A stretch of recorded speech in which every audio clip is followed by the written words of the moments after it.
Hey, how are you? I just got to talk to Maria Zardoya from the band The Marias. Is she all that you want? Is she all that you need? Really interesting person, really interesting conversation. Right off the bat, tells an amazing story about how she won a costume. I love this. She won a costume contest at her work in Georgia, which paid enough money for her to quit her job.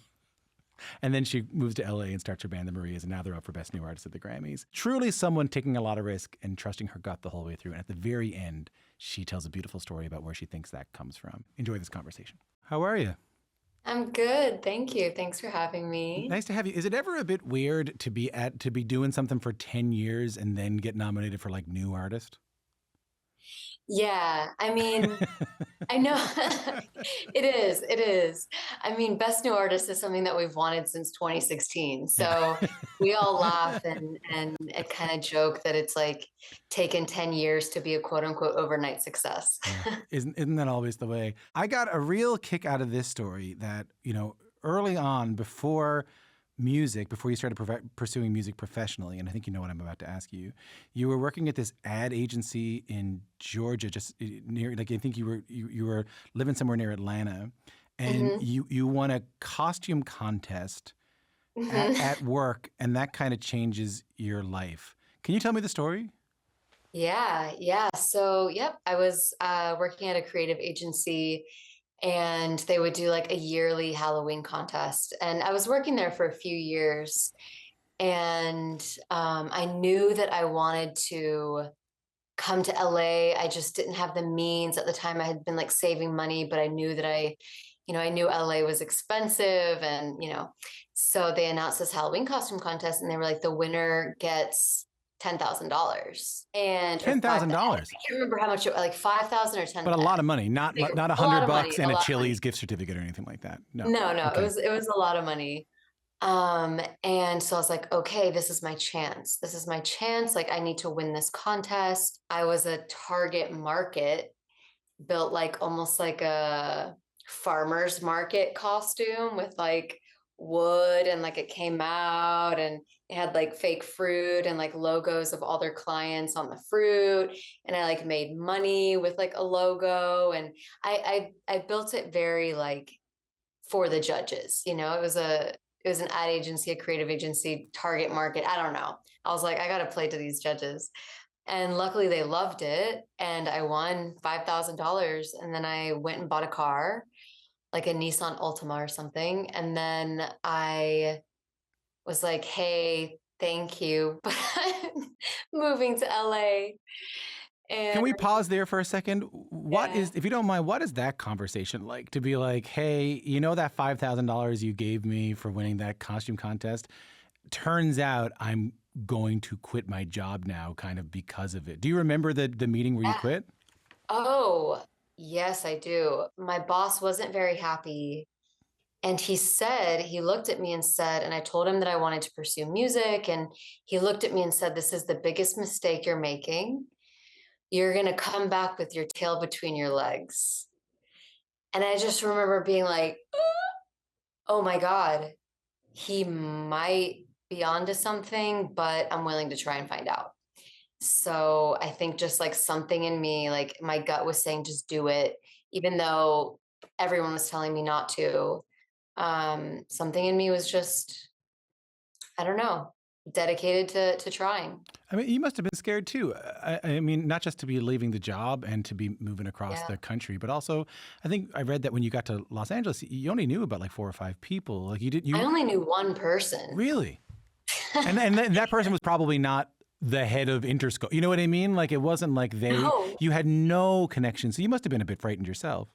Oh yeah, definitely. I knew one person. To your point, they weren't in the industry. I knew nothing about the industry. The only thing I knew, like growing up about music, was like singing at church. Oh, pretty much that's it. And then the sort of like allure of Hollywood was just, the stars on the grounds and like, all these things. But a friend of mine had moved to LA from Georgia to pursue music. And she was like, hey, I've been here for some time and I think you need to come and try here. And so she convinced me to go out there, and she was the one person that I knew. What was the reality? I know you had the dream of stars and stars on the sidewalk, and you know you're going to be going to the Chinese theater, and people were going to be taking photos of you, and you were going to end up on stage at the Viper Room with Motley Crue. Yeah. These are the things that go through my mind when you had a dream of going to LA. What was the reality when you got there? Oh man, I was just like, oh my gosh, where am I? How am I going to make money? How am I going to survive out here?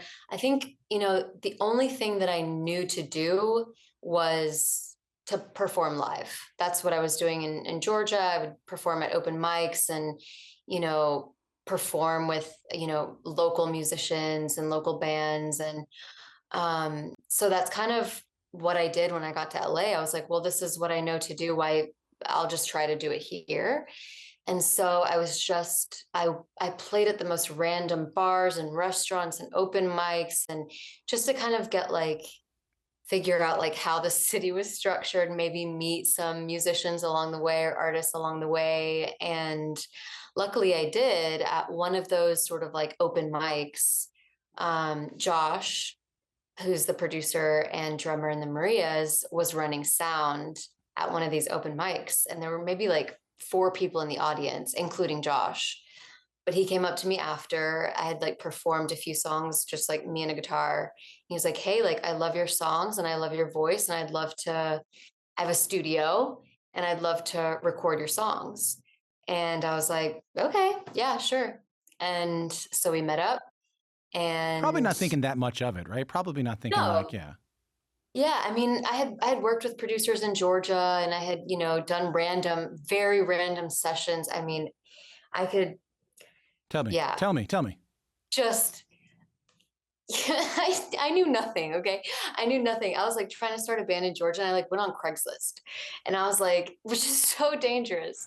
Yeah, it is. And I It is just so remember dangerous. It's so dangerous. And I remember meeting up with just some random producers and musicians off of Craigslist. And, so I had no expectations. When he came up to me, I was like, yeah, sure, I'll work with you. That's, what do I have to lose? And he was really sweet and he was really cute, and I knew that I could trust him and all of that. So we met up, and we started dating, and I think we focused on that for a year, and then we started really making music together, and then we started the Marias together. the thing I find interesting about the early days in the Maria is that you were, again, just to keep this on the hustling and just trying to live that you were doing while starting this band. So you were earning some cash writing songs for film, trying to write songs for pitches for film and television, right? Yeah, so well, I was trying to earn cash doing that, Yeah. but really I was working at an ad agency, I was working at a restaurant, I was running social media for the restaurant. I was just working at a juice bar, Airbnb my apartment, anything that I could do to sort of pay the rent and get by in LA. But I had a friend of mine who was a music supervisor, and he was like, hey, there's money in this. If you get a song that's placed on a TV show or in a movie, you could make $5,000, $10,000. And I was like, yes, send me every single pitch that you have. And we're going to write to every single pitch and try to get something placed, because this is a lot of money, and and we really need it. So yeah, I think so. We wrote to every single pitch and nothing got placed. But after we had I don't know, 10 to 15 songs that we had written for these pitches, Josh and I were like, well, what are we going to do with these songs? We wrote them, they're good. And we were like, maybe we should just start a band and start releasing them and playing them live. And so that's what we did. When did it start to work? When did you notice it was starting? What's your first memory of you noticing it starting to work?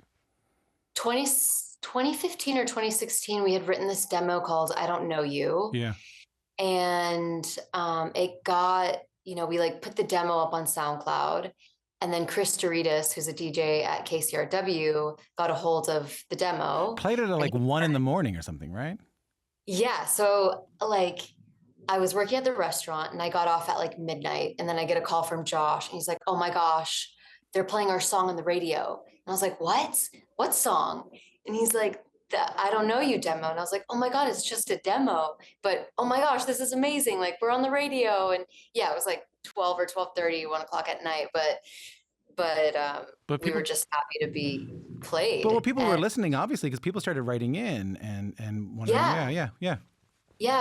Chris, we had, spoken to Chris after, just kind of like thanking him for playing our song. And he was like, what's interesting is that he was getting calls being like, I'm trying to find this band online. They don't have a presence online. I had to pull the car over and like find out who this was. And there's no information. Who is this band? So we were like, we should probably create an online presence and maybe start playing a show. So that was our next step after we were played on the radio. The band continues gaining more and more and more and more followers, gaining more and more and more fans, playing bigger and bigger shows. I had a conversation, I think it was like maybe 2 weeks ago with somebody. I can't remember who it was right now. They were talking to me about, who was it that, and they worked with Drake. It was Leon Thomas, the great producer and songwriter out of New York. He said as soon as he did a thing with Drake, his career took off because there was like a co-signing that happened after that, that like, or people started to pay attention to him in a different way. Yeah. When the music you were making was, so what I'm skipping to is that you worked with Bad Bunny. But Yeah. the music that you were making was so different than the music that Bad Bunny was making. Yeah. And I would understand that if you make hip hop, that getting a cosign from Drake or working with Drake would help you out. You know what I mean? Like if you make pure rock, getting a cosign or working with Jack White, that's going to help you out. When you're, I mean, even though I know you are from Puerto Rico, Mm-hmm. when the music you play is so different than the music you end up than the person you collaborate with, Bad Bunny, plays, even though he's this global superstar. Mm-hmm. Is there a Bad Bunny effect? Does that help at all? Yeah, it definitely helped. Yeah, for sure. I think it introduced us to, I think just like a wider audience. And I think it introduced like our style of music to people who, maybe weren't familiar with that style. And so I think that's like the beautiful thing that Benito did with that album, because ourselves and Buscabulla included are just kind of in this sort of like indie space, that he introduced, that style of music to not only, Puerto Rico, but to your point, like worldwide. And it also just kind of like showed that artists from Puerto Rico just, make all different types of music. And, that album was like a love letter to Puerto Rico. And so, I think it definitely opened the doors for us and in a lot of different ways. Yeah. Did you hear from family back home maybe a little bit more after that? Do you know? Yeah. Yes. Oh yeah. Like I'm sure they were very proud up to that point, but I'm sure. Definitely. For sure. Very proud. And, and we come from like a really small town in Puerto Rico, like up in the mountains. And so it was like all over the Facebook page of like the little town that I'm from. And, and so it was really sweet. The thing about starting a band is that it's just really hard to keep it together. It's just, I've been in bands. I've been in bands my whole life. My friends have all been in bands. My friends have been in bands that have gone to great success. And then they were 18 years old when they started. And all of a sudden they're 35. And they have grown independently. Maybe one person in the band hasn't grown that much. And then, it doesn't take that much. What I find really interesting with you is how you guys dealt with that. So last year, you released your album, Submarines. Beautiful album. Vulnerable, emotional, big hit single, a lot of critical praise. You start doing bigger and bigger and bigger rooms. And then the album was written after you and Josh, as you mentioned, you guys started dating. And we're in this band together that you had broken up. Now, I'm not going to ask you anything. I'm not TMZ here. What I'm curious about is how you managed to keep that going, because it almost never happens. And I read that, of course, there's couples counseling that would help you and Josh together, but also band therapy, which is something I had never really heard of outside of that Metallica documentary, Some Kind of Monster, where the guy with the sweater comes in and helps Metallica talk to one another. But that's kind of what it was. Yeah. Did the therapist wear a sweater? I think she did. Yeah. I think I remember her wearing like a maroon knit sweater, and she was just the most wholesome, like comforting presence. And I remember like the look of the room, and it was really comforting. It was a comforting space, and she was very, very sweet. If as much as you want to here, because this is your business, talk to me about bringing in a band therapist and a little bit about like what you talked about, what you learned that helped you keep the band together. Yeah, I mean, I think, yeah, after Josh and I broke up, I think all of us thought that the band was going to break up because we didn't know anything different. I mean, the band had started with Josh and I as a couple. And, I think in all of our minds, it's like, how can the band go on if Maria and Josh aren't a couple? So I had written a statement being like, the Maria's, sorry, but, we're breaking up. And I sent it to our label and our management. And they were like, okay, let's take a breath. Let's take a breath before they're like, I hear you, understand your frustration. And if this is what you want to do, that's totally fine. But before, let's try sending you guys to a band therapist. And none of us really knew that they existed, but I guess the label found the right person for us. And we kind of all went in, and I just remember like the first day was just it was just silent all around. We were just kind of like looking at each other. Maybe like someone giggled just like out of the sheer like, oh my gosh, like here we are. Um, but a lot of band frustrations were aired out during those. I think we did, a number of sessions, maybe like 5 sessions with this therapist. And we talked about just everything, like from the inception of the band to the breakup to processes to how, individual grievances, things that, that we hadn't talked about as a band. And she made it easy for us to do that. And it was tense. There were definitely tense moments, but we got through it. And I think towards like the end of like the last session, I think we were all kind of had like a wake up moment, and we were like, okay, I think we need to continue as a band. We have more to do. We have more to say. We can make this work. And then after that, Josh and I together went to a couples therapist. Even though we had like, you know, broken up, but I think she was just helping us figure out like how we could work together moving forward. And so it was both band therapy and like couples therapy, and we all did like individual therapy after that. So it was just like a lot of therapy, Yeah, but it worked. I know you're like going like this. That's how it was for us too. no. The reason I'm putting my head in my hands is because maybe it's because I feel a little bit of in my body a little bit of discomfort around just talking about anything like this.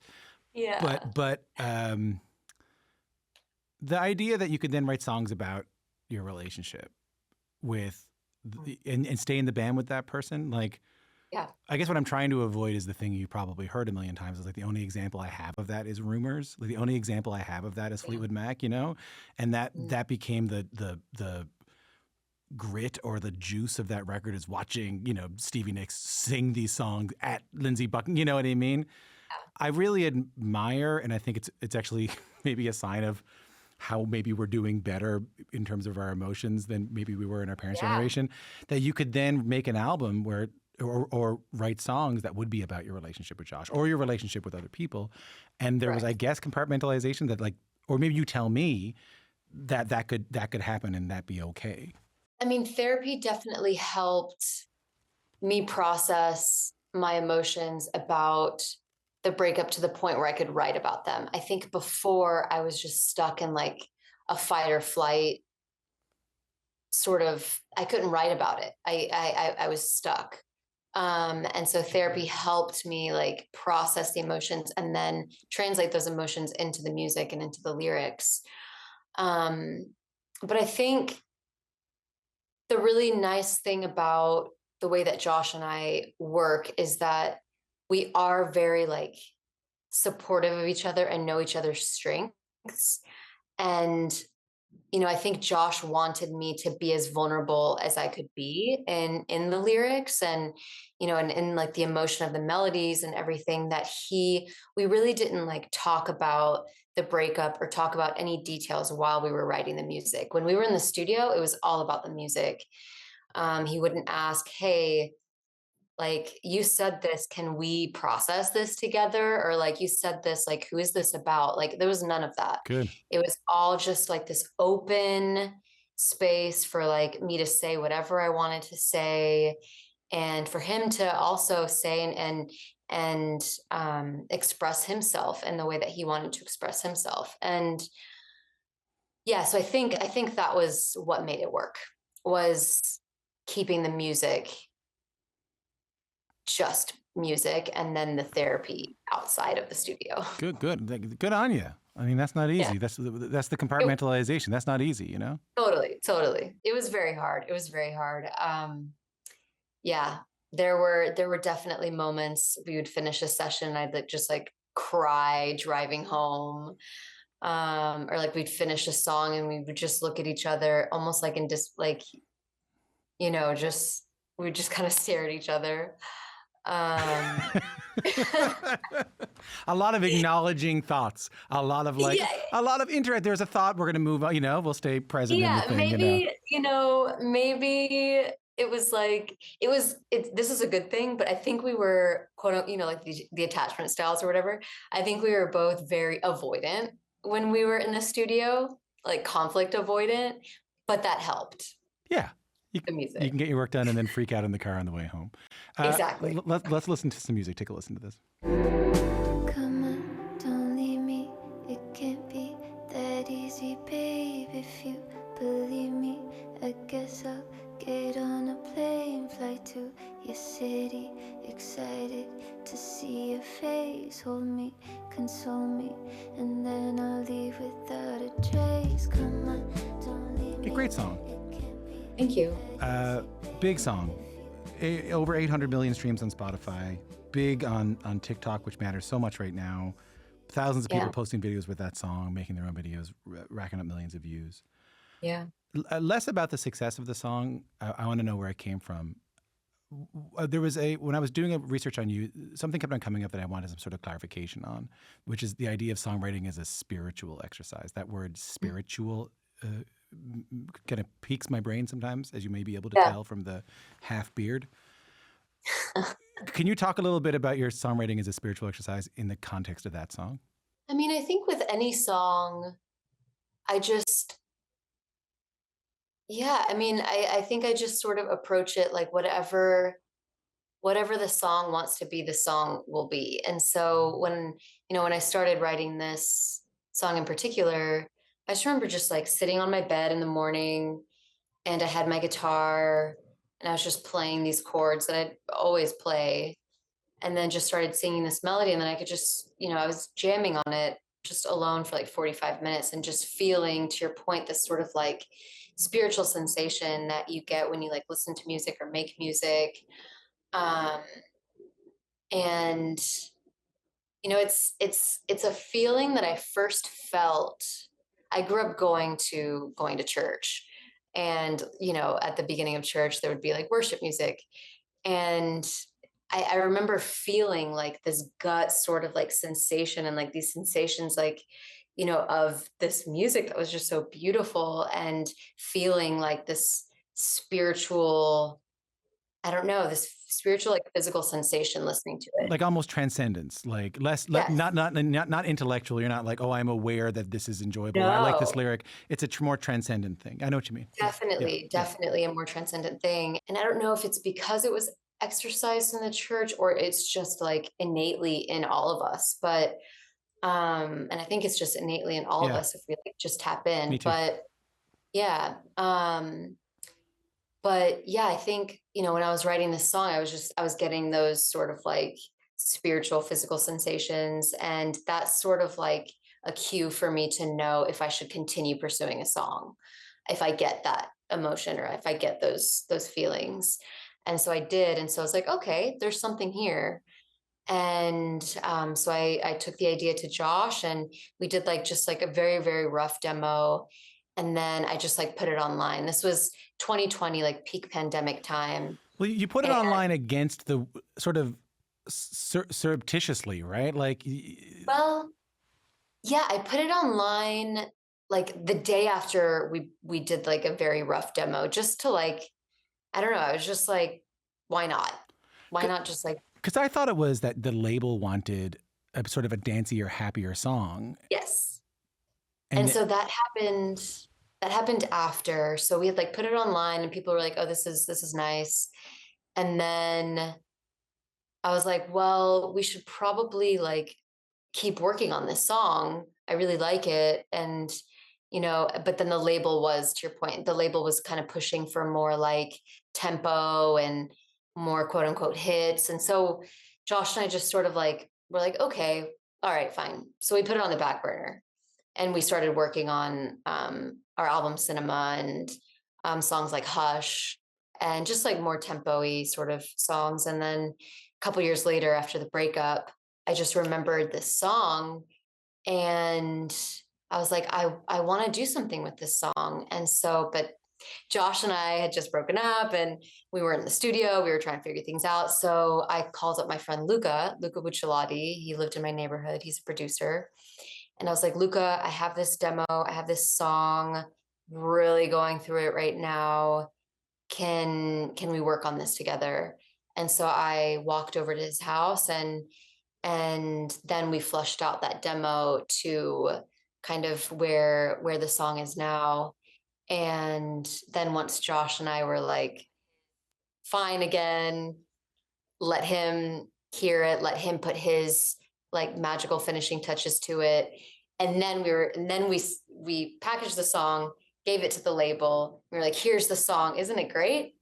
And they're like, yeah, but I think it's nice, but and there's something there's something to that last hook, but I think we need more tempo.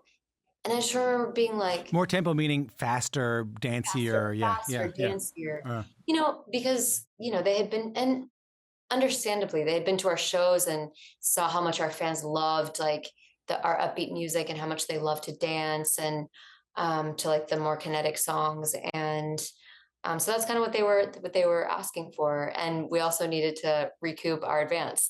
So, they were like, we need a hit. So I was kind of upset about that. And I was like, well, you know what? I'm just going to leak it. I'm just going to put it out. Who cares? How do you leak it? How do you do that? I just put it on our website and then I like maybe tweeted and I was like, hey, there's a new song hidden somewhere. Go find it. Was the label pissed off? No, they were just like, okay. It strikes me that first story you told me about winning that costume contest is you were working at a marketing firm. You were working at an ad agency. Yeah. Was there something in you that kind of had that brain about it? Like, I know, like, yeah, sure, you want a more tempo song.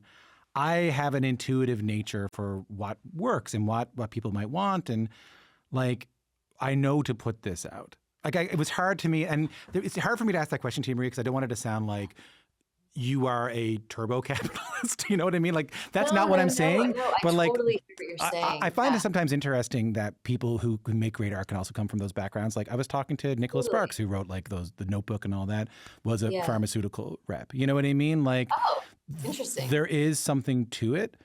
Like, was there something in you think from that other part of your life that was like, no, I know this is going to work. I need to put it out.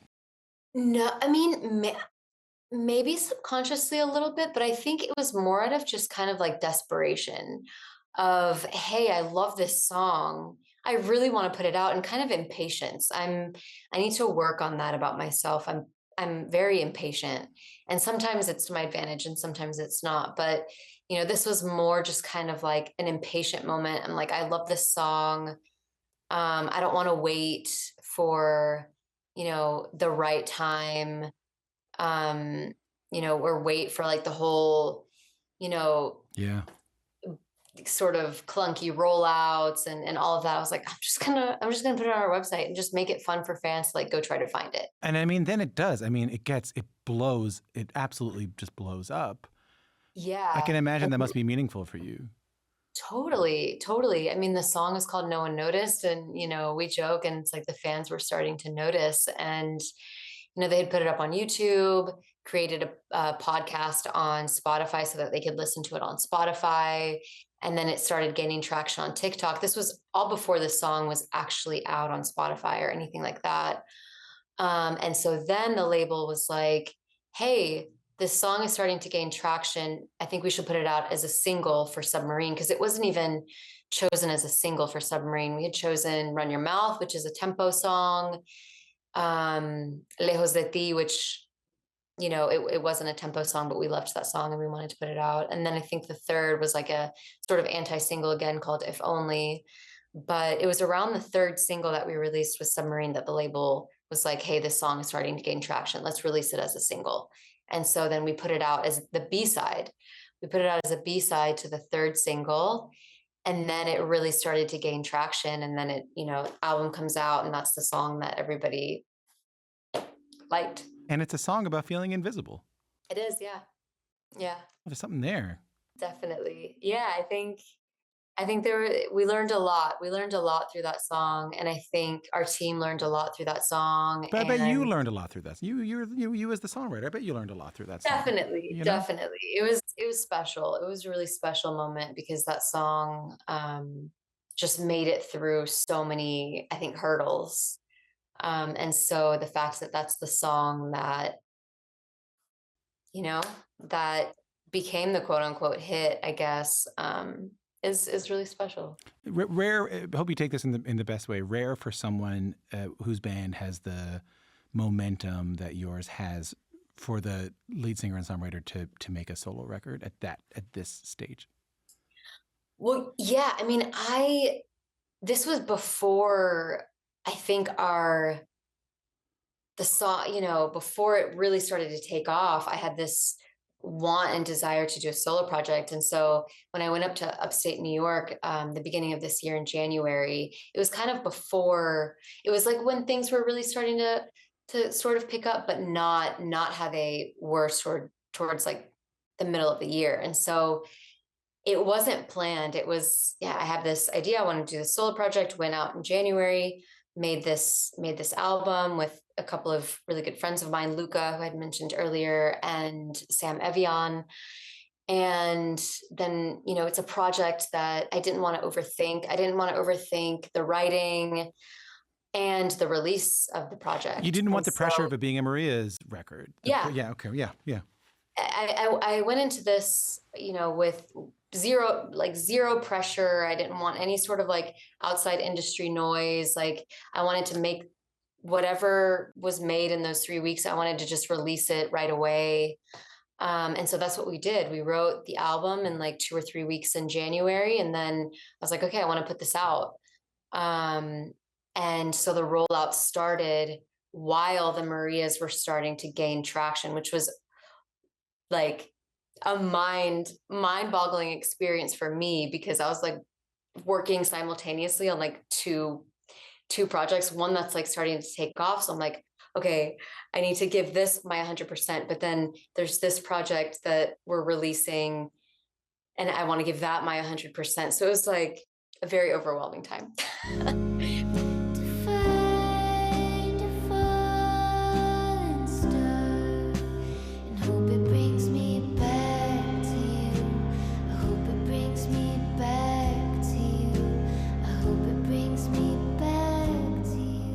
You recorded this album, as you mentioned, in upstate New York. This is going to either seem crazy to Canadians or enjoyable to Canadians, which is that I heard that you wanted to be cold because you wanted to be uncomfortable on purpose. Yes. What? Tell me about that. What do you mean? I mean, I'm an island girl. I was born in Puerto Rico. I'm like a lizard. Like I gravitate towards the heat, but I was like, I want to become like away from home in an environment that I don't know, that I'm not familiar with.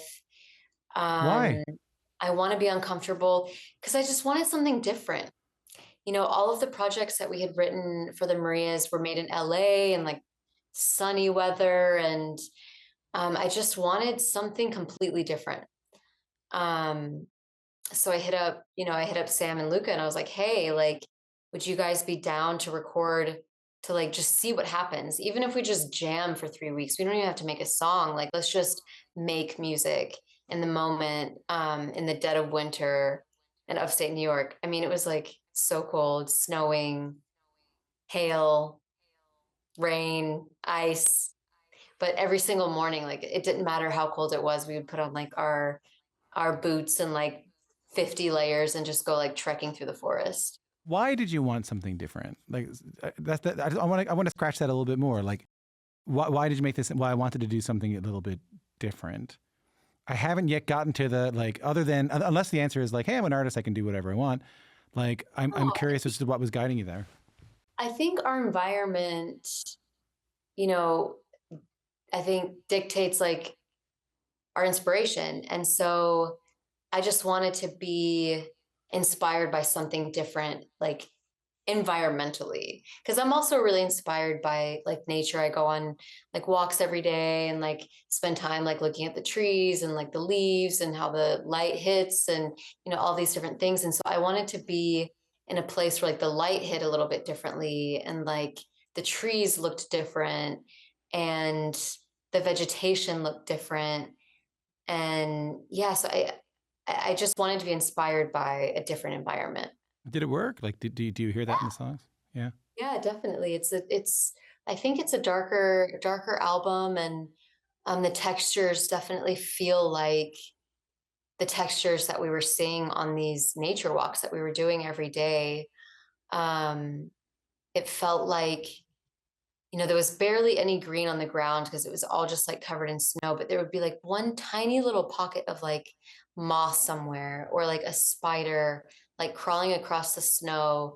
And like those little moments, I just like my brain like just totally grabbed onto and then put them into like the lyrics and in the music. So I think, yeah, the environment definitely inspired those songs. To me, the conversation so far with you has been like an exercise in like sort of trusting your gut against all odds. Like, there was no reason for you to win that contest and move to LA. You didn't know anybody. You didn't have a deal waiting for you there. You hadn't had a hit.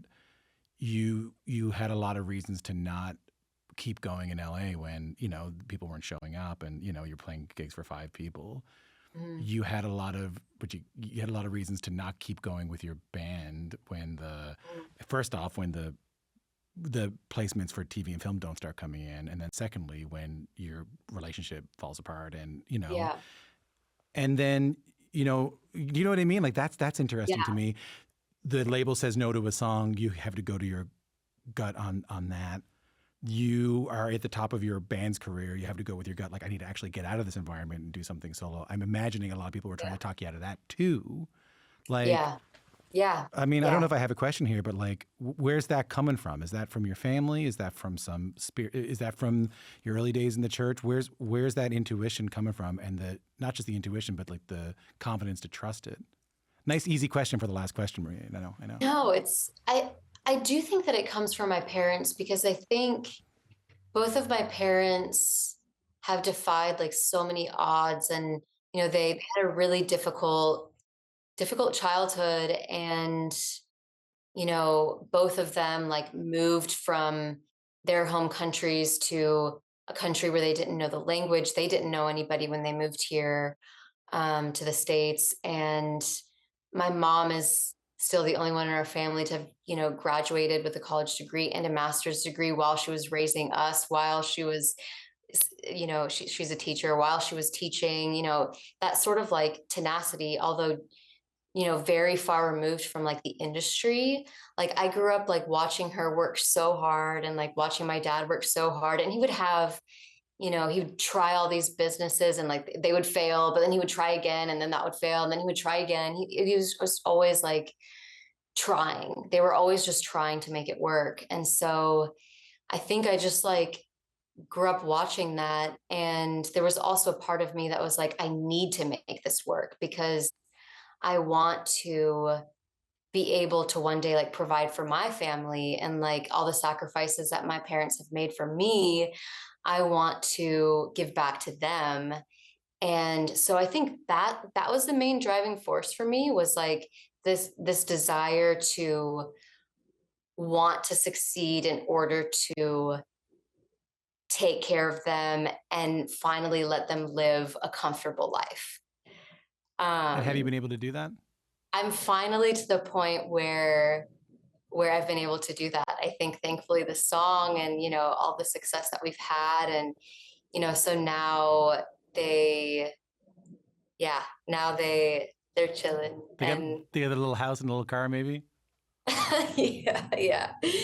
You know, as much as they'll receive, you know, yeah. I'm very grateful that that's like, I think my biggest like indicator of success for me is just being able to take care of my family and making sure that everybody is good. That's when I'm like, okay, I've done it. You'd be surprised how many people tell me that that's the measure for success for them is being able to look after their families who sacrifice so much for them. I think you're a great songwriter. I think you make such great music, and I really appreciate the chat today. Thanks so much for the time. Thank you. Thanks so much for having me.